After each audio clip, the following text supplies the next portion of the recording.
마태복음 11장 7절에서 15절 말씀입니다. 하나님 말씀은 마태복음 11장 7절에서 15절 말씀입니다. 신약 17페이지입니다.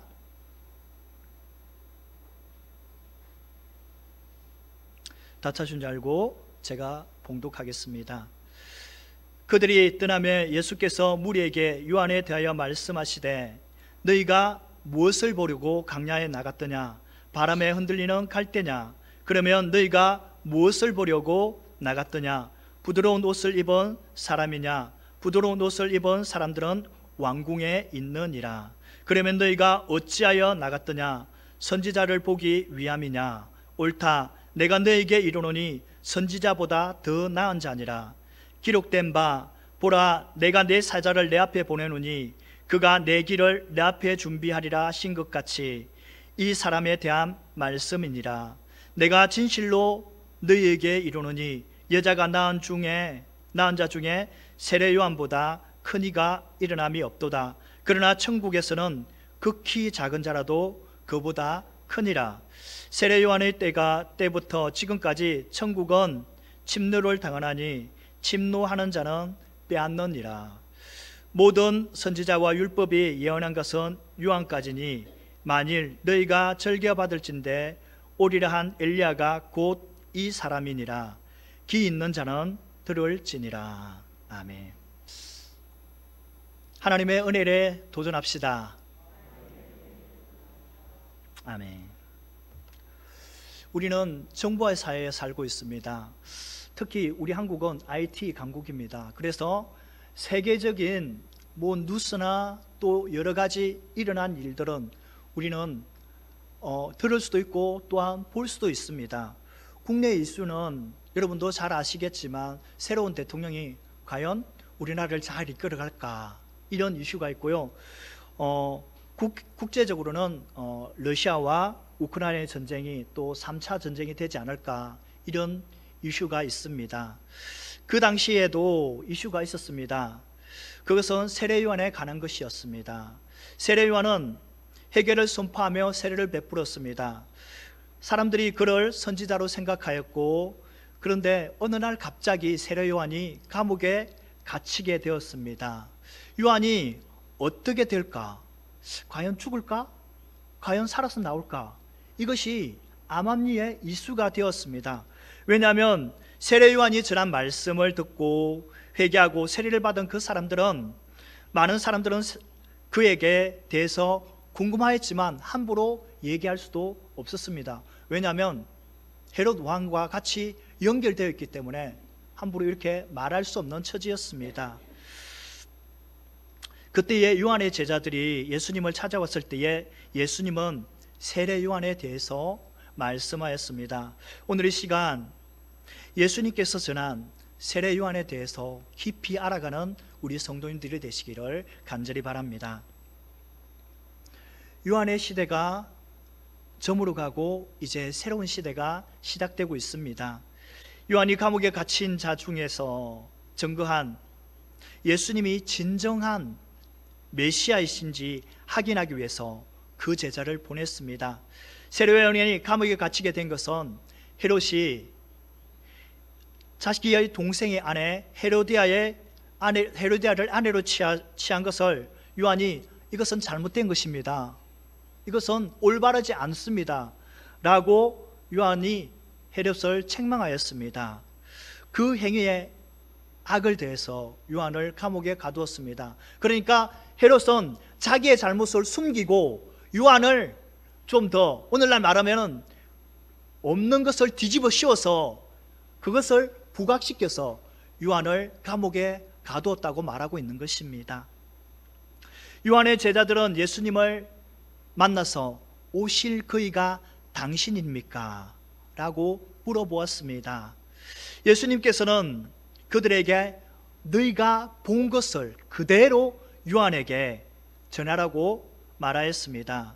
그들은 명인이 보고 걷지 못하는 사람이 걸으며 나병 환자들의 깨끗함을 받으며 못 듣는 자가 듣고 죽은 자가 살아나며 가난한 자에게 복음이 전하는 것을 그들이 보았습니다.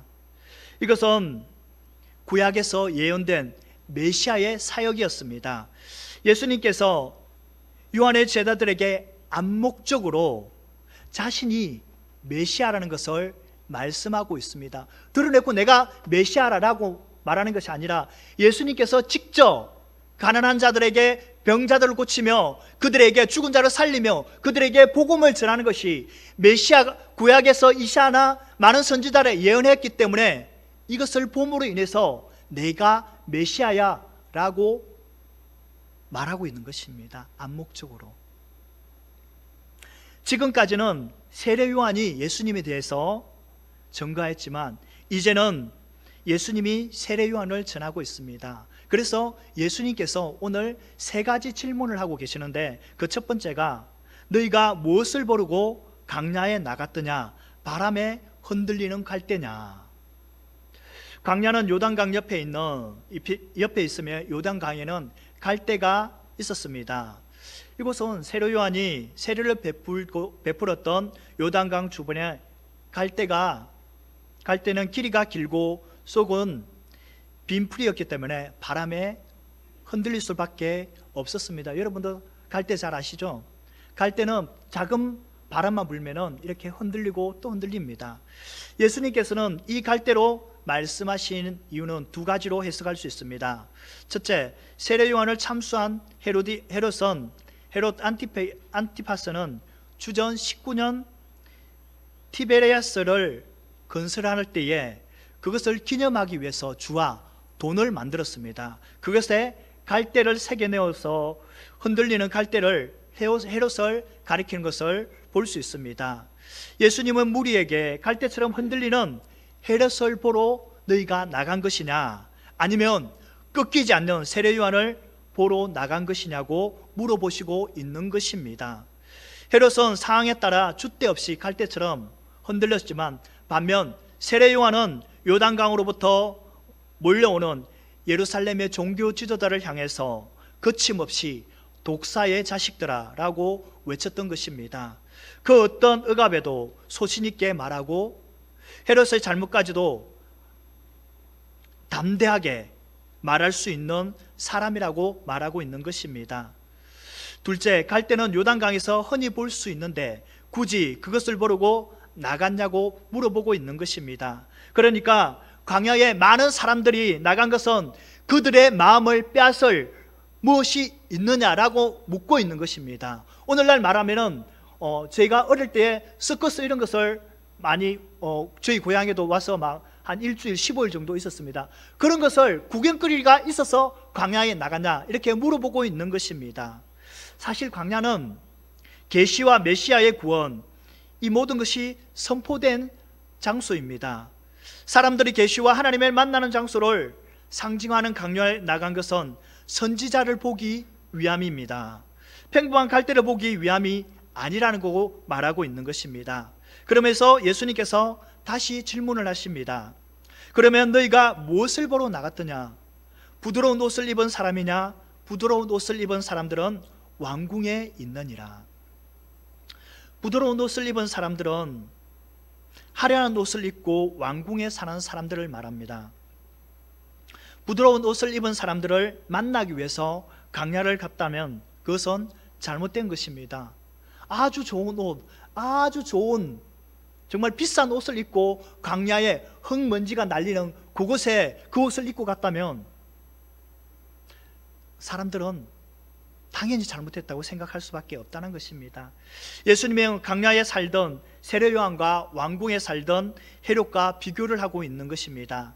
당시 헤롯은 왕궁에서 화려한 옷을 입고 사치스러웠고 호의호식하며 자신이 마음만 먹으면 자신의 동생을 아내로 만들 수 있는 그러한 권력을 가지고 있는 그러한 사람이었습니다. 인간적으로 보면은 모든 사람이 부러워할 정도로 그러한 위치에 있는 사람이었습니다. 왕이니까 당연히 부러워했겠죠.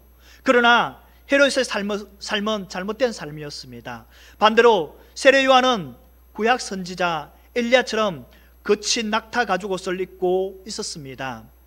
지금처럼 우리가 가죽 옷을 입으면 고급스럽고 아주 가공이 잘 돼서 고급스럽게 다 입은 것을 보면 나도 저것을 입고 싶다, 이런 옷을 말하는 것이 아닙니다. 세례요한은 죽은 낙타의 가죽을 벗겨서 가죽에 구멍을 뚫고 머리만 들어갈 수 있는 옷이었습니다.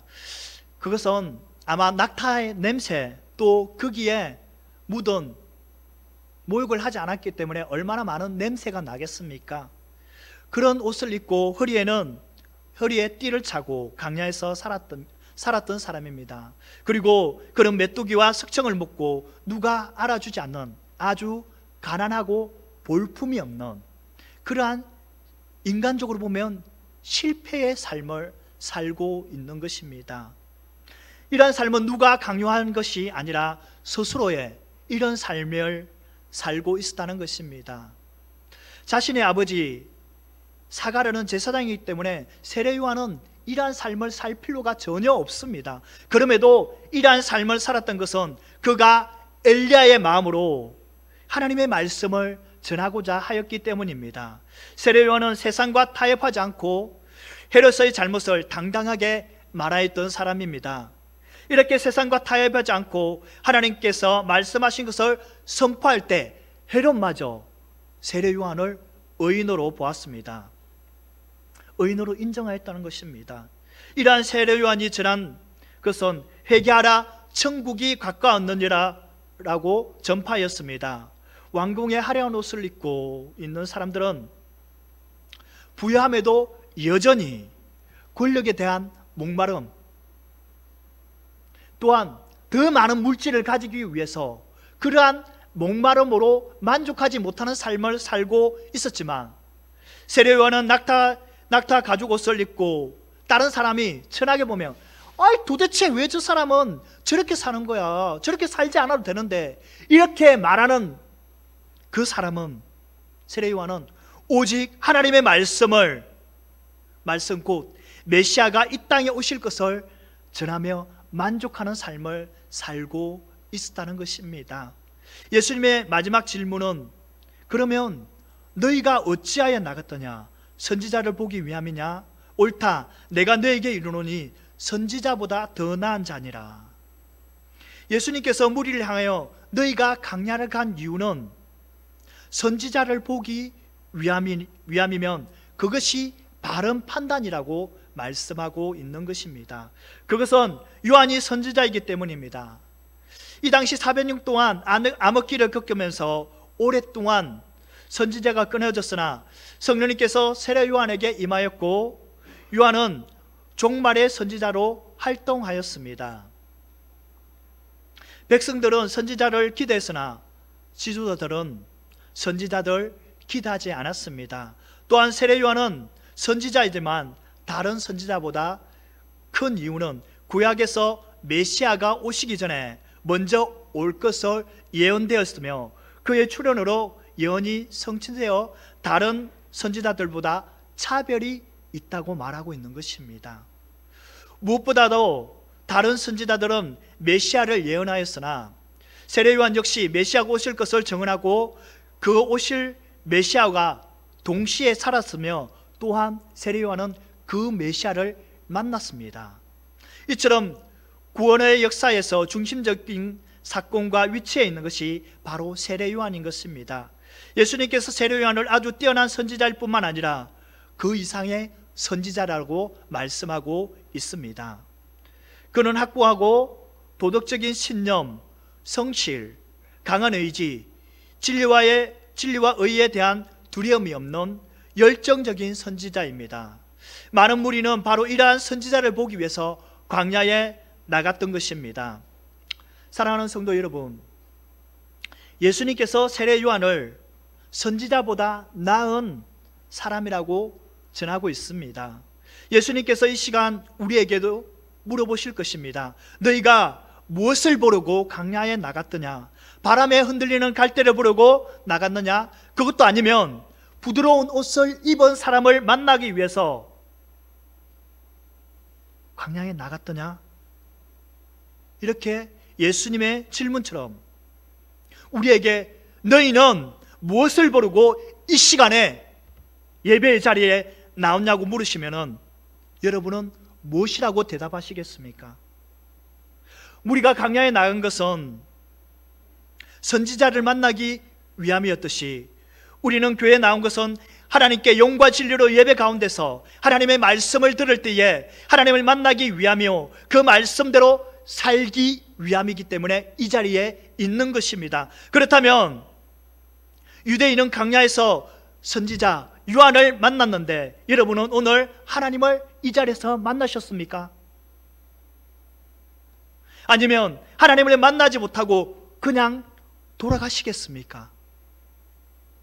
유대인들은 선지자를 만나기를 위해서 사모했기 때문에 선지자를 만났습니다. 우리는 어떻습니까? 사모함이 없는 예배는 하나님을 만날 수가 없습니다.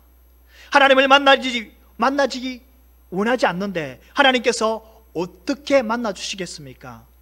유대인들이 선지자를 만난 것처럼 우리도 이 시간 하나님을 만나기를 사모하며 하나님의 만나는 귀하고 복된 시간이 되기를 간절히 바랍니다.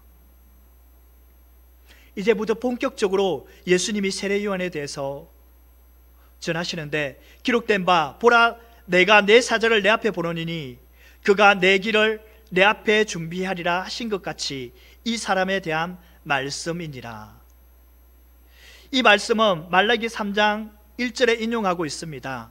만군의 여호와가 이르노라 보라 내가 내 사자를 보내느니 그가 내 앞에서 길을 준비할 것이요 또 너희가 구하는 바 주가 갑자기 그의 성전에 임하리니 곧 너희가 사모하는 바 언약의 사자가 임할 것이라고 기록되어 있습니다.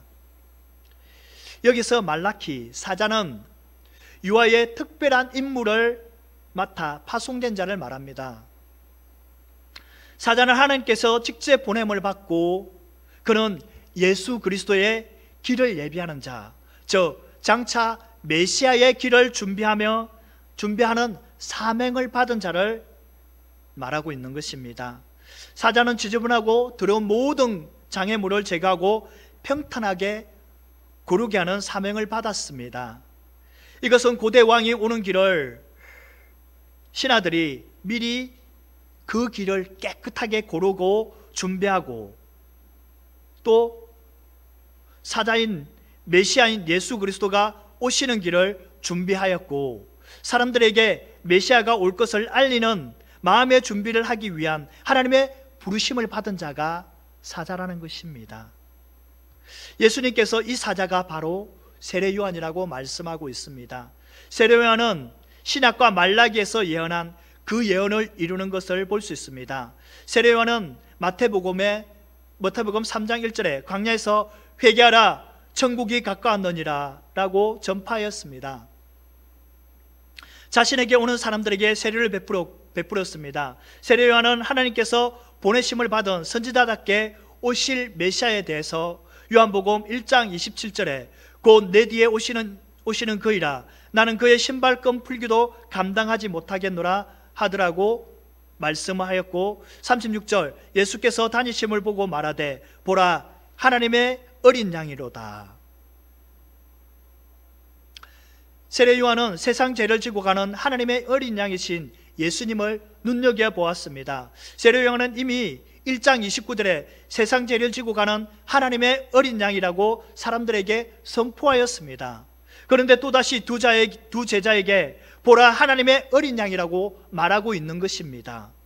요한의 제자들은 세례 요한이 어떻게 말할지라도 예수님은 이제 세상에 자식이 세상 죄를 지고 가는 하나님의 어린 양이라고 자신의 마음에 새기고 눈여겨보았습니다.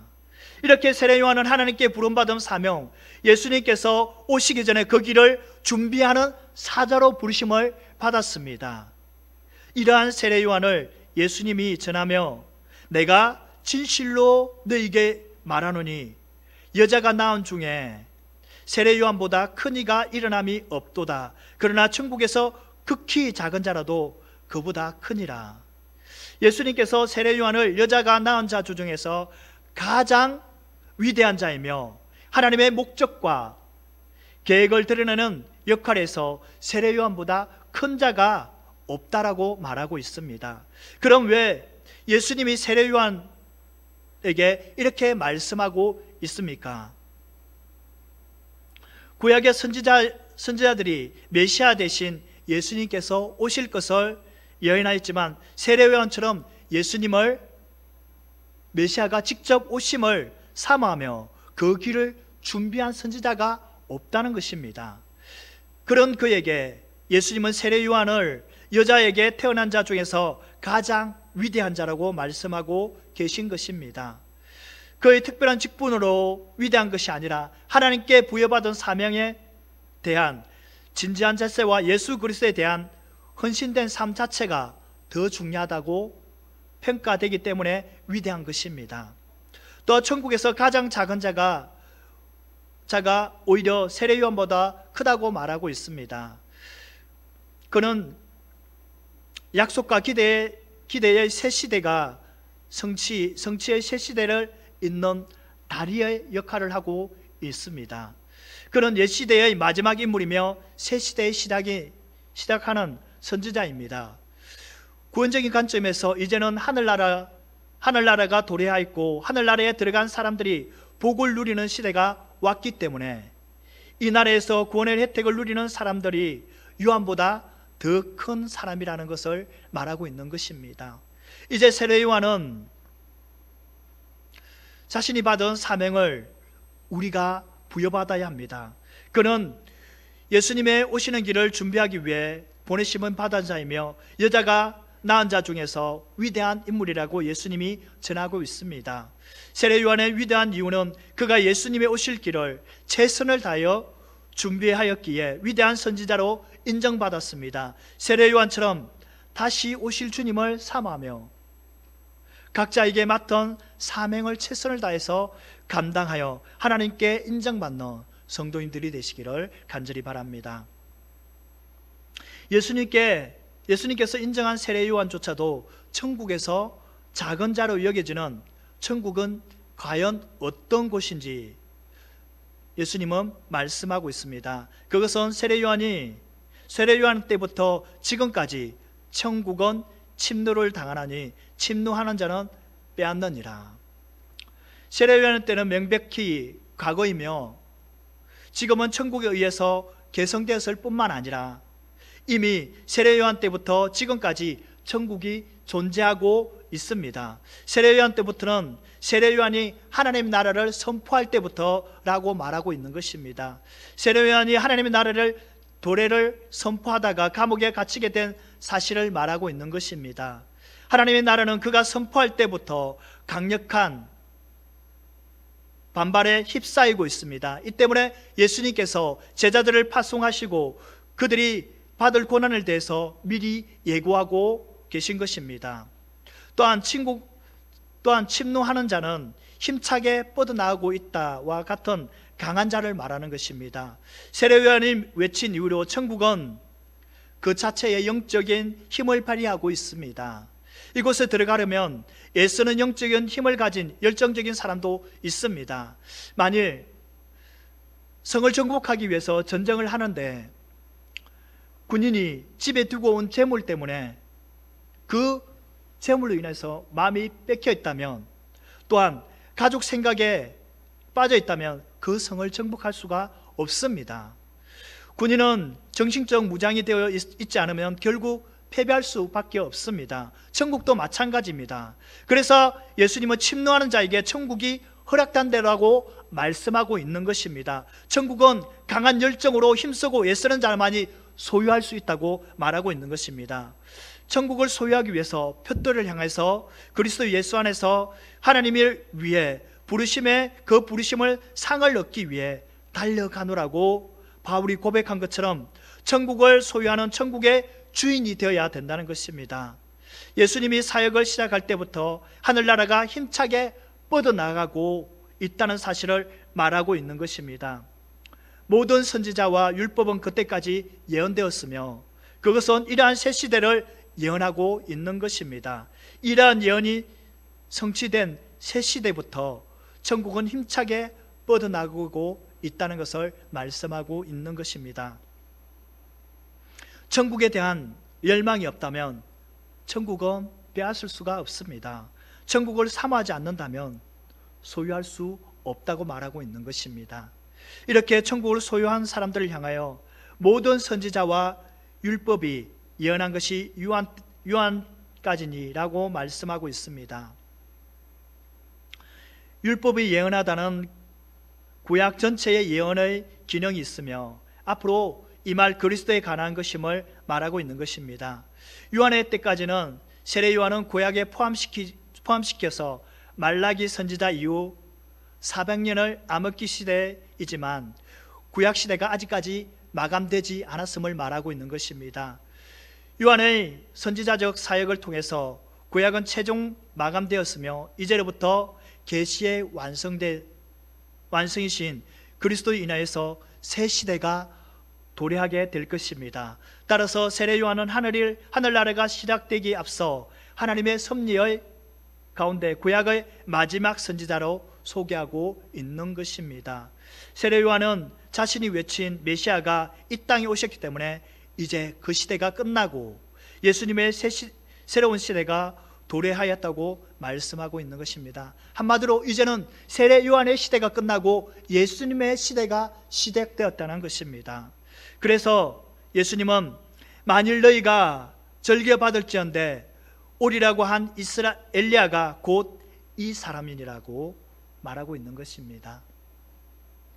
엘리야는 구약시대의 북이스라엘 아합 왕 때에 능력 있는 하나님의 선지자로서 죽음을 보지 않고 불새를 타고 하늘로 성천한 선지자입니다. 말라기 선지자는 엘리야가 다시 와야 메시아기를 준비할 것을 예언하였습니다.